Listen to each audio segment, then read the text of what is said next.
We're headed back to the site cave. Right there on the map. Pause it if you need a reference. Going to the right.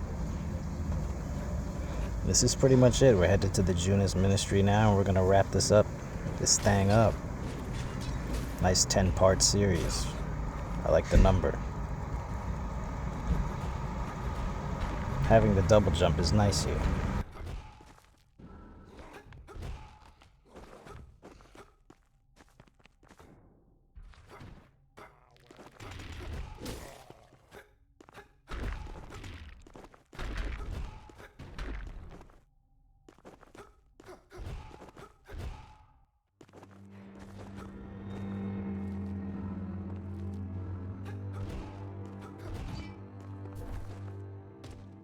He gives you some more, so it's not bad to talk to him. There has to be no things that I know the place.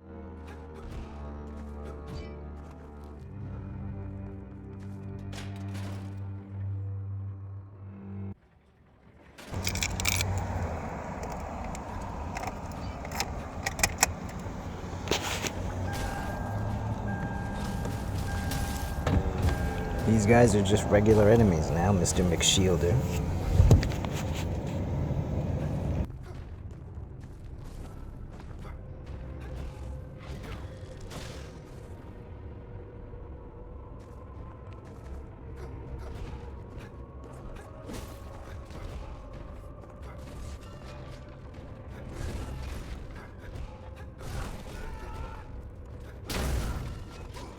You really don't want to get caught out by those fat samurais, because they'll have health you in one hit. And that direction is worthless. Don't even go that way.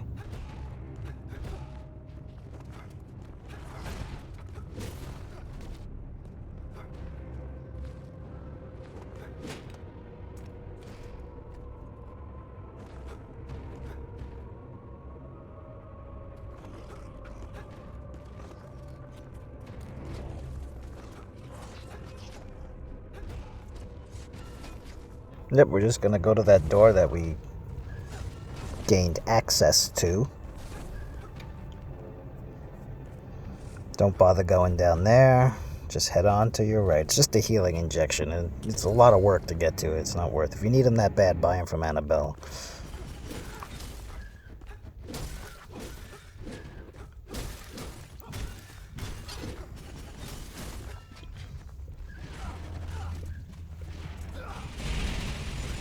Hitting with that dog fire. It's a beautiful thing.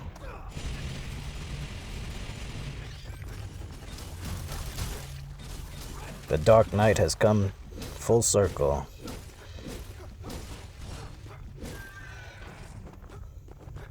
I love the fluff thematic you get from this build.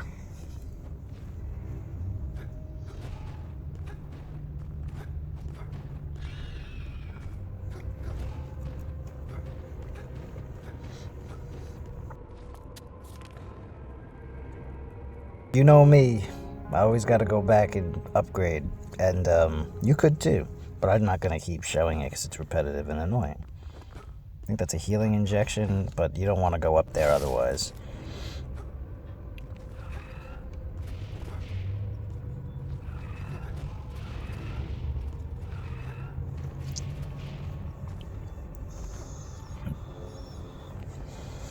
Three healing injections, not bad.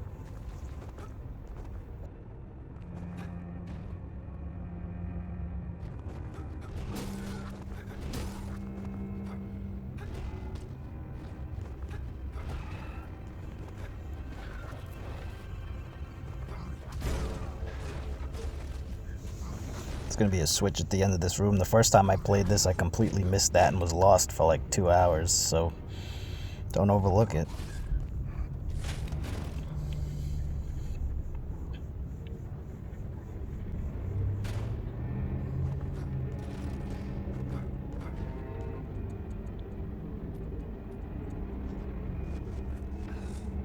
That's just a federal issue belt, don't bother, unless you're shooting the gun for some reason, and I'm shaking my head as I say that in disappointment. Haven't I showed you anything? Magic, my friend, it's about the magic. Do you believe in magic? If you don't, you use a gun. And if you're doing that, you're probably not having fun. So believe in magic, dumbass. And now we're gonna fight Cold One Beast. That's one cold beast. It's pretty easy. He's got like a shockwave thingy. You jump over it. Jump over it. You jump over it. When you hit him with it real hard, you can hit him with it really, really hard. It gets you the Y button prompt, or triangle if you're using a PlayStation.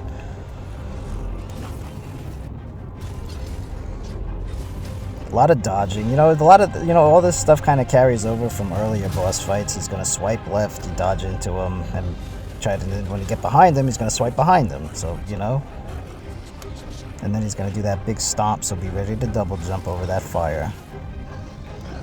He does hit hard though, so if you get hit, it could be troublesome if he starts doing it. Once he gets to the second phase, this will have some shock waves. Make sure when you're jumping, you're timing your jumps in a way to not jump into the extra thunderbolt coming out of the shockwave there.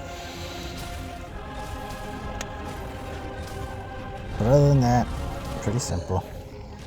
He just face planted real hard, and so you know he's dead IRL. Because nobody who expects to survive smashes their face into pavement that hard.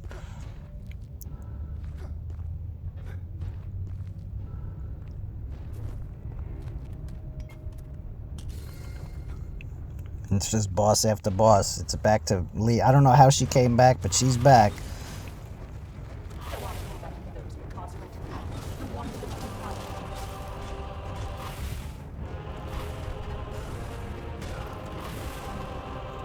They should add a phase 2 to this fight where she has wings and just flies around shooting arrows, and they add like platforms into the center of the room. That would make this a bit more interesting than literally the same boss I fought earlier, except she had a partner back then. So this is easier, really.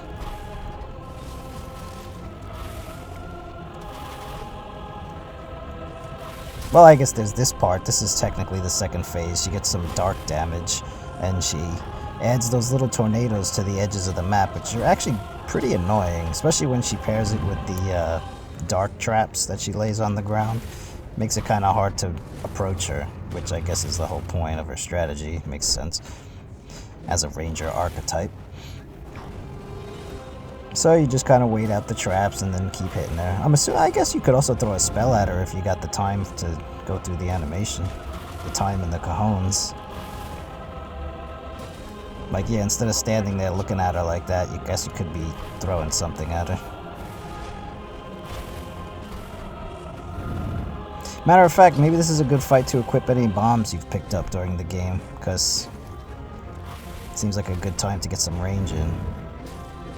Maybe even a gun would shine in this fight. I don't know, I never tried it.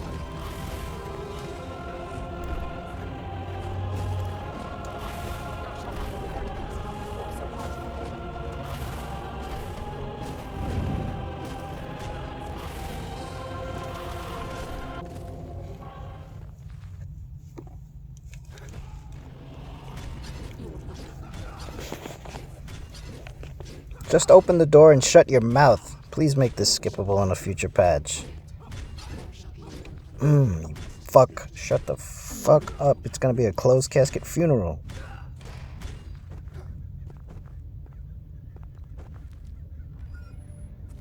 You love the ore. Don't stay in the blood too long, it'll make you bleed.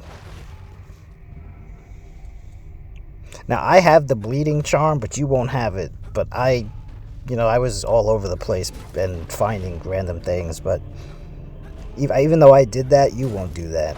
And, I shouldn't have even did that either, but I was like, well, I have it. I may as well use it.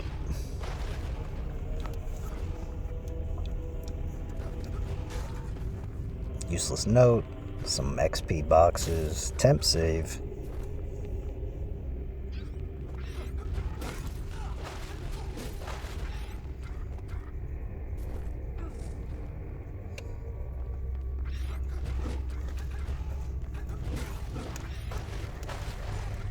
Bleeding sucks because there's no item to heal it, so you either have to use your remedy, as I call it, because that's what they were called in Final Fantasy, for the cure-all. So you either use your remedy, or you deal with it and just don't dash. I try to deal with it and don't dash, but, Sometimes you gotta go with the lesser of two evils and take the bleed damage over a hit.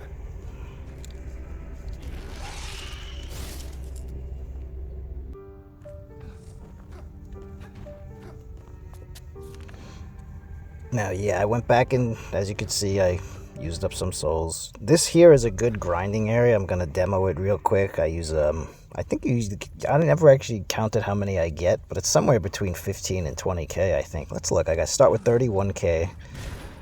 And you just clear this entire hallway from right to left. It's easier when you unlock the shortcut because you have a quick way to come in from that platform right there, and you just go all the way left and then pull right back and reset it and go back around. It's a perfect circle.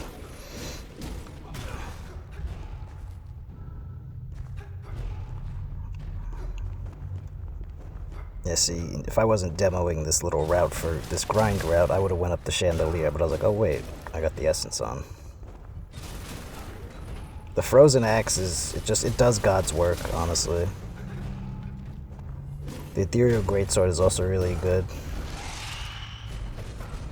But I've done so many runs with it, I'm just so tired of using it. Now, you can open these doors and go outside for demi-shade ore. I already grabbed the ore because like I said, I was effing around. But you should go out there and grab the ore if you need it. Okay, we started with 31 and ended with 56, roughly. So, holy, 20. It's a 25k grind run. Yeah, no, that's solid. I don't think I've found anything more efficient than that yet.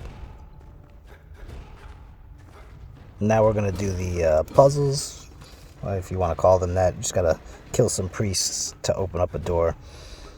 And on each end of this room, from the top left and top right, there are levers that bring down the ladder.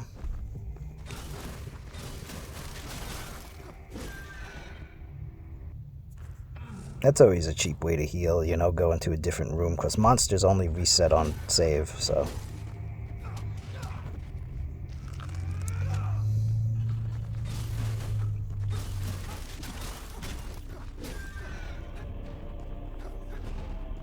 There you go. Now, one of them always starts lit. I don't know who exactly you kill that lights that. Maybe it was, I don't know. I really don't know. It just completely eludes me. But no matter what, there's always one lit. And then there's 3 doors from left to right. Starting from the top left of the room, there'll be 3 gates like this leading to another priest that you gotta beat up to unlock the next color.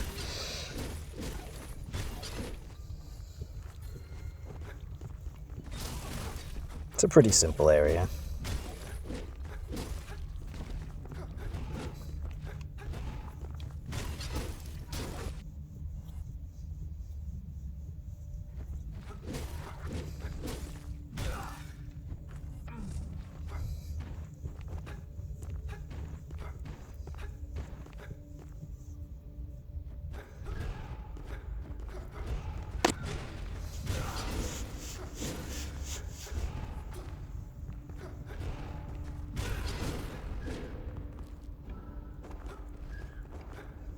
I screwed that up the first time, but yeah, you want to come all the way up to the top left corner of the room, the top left, and grab that blueprint to get to your plus 10 weapon. Nice. Wow, this guy's an asshole.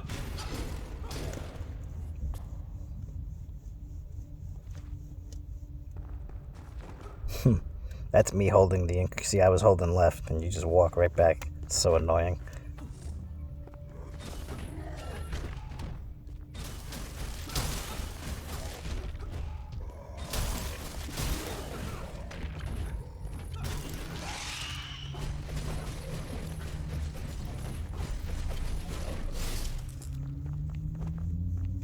Sometimes you gotta let the monster out.